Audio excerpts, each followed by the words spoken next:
জামালপুরের বকশীগঞ্জ উপজেলার ধানোয়া কামালপুর সীমান্তের শূন্যরেখা থেকে প্রায় 24 ঘন্টা পর এক বাংলাদেশি বৃদ্ধকে উদ্ধার করেছে বর্ডার গার্ড বাংলাদেশ বিজিবি। উদ্ধার হওয়া ওই ব্যক্তির নাম ষষ্ঠী চন্দ্র বর্মন। তিনি রাজশাহী জেলার গোদাগাড়ী উপজেলার চান্দলাই গ্রামের বাসিন্দা।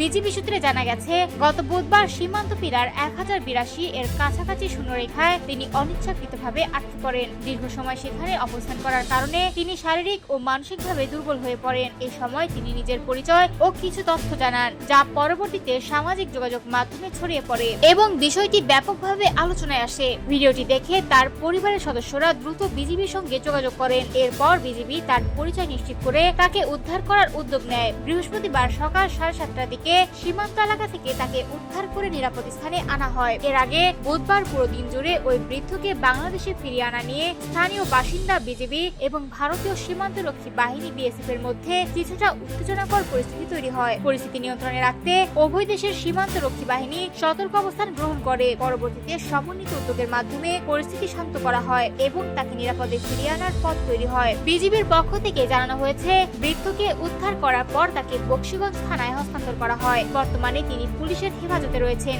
এবং তার পরিবারের সদস্যরা রাজশাহী থেকে রওনা দিয়েছেন। বকশীগঞ্জ থানার ভারপ্রাপ্ত কর্মকর্তা মোহাম্মদ মকবুল হোসেন জানান, পরিবারের সদস্যরা পৌঁছানোর পর প্রয়োজনীয় যাচাই বাছাই শেষে আইনি প্রক্রিয়া সম্পন্ন করে তাকে পরিবারের কাছে হস্তান্তর করা হবে।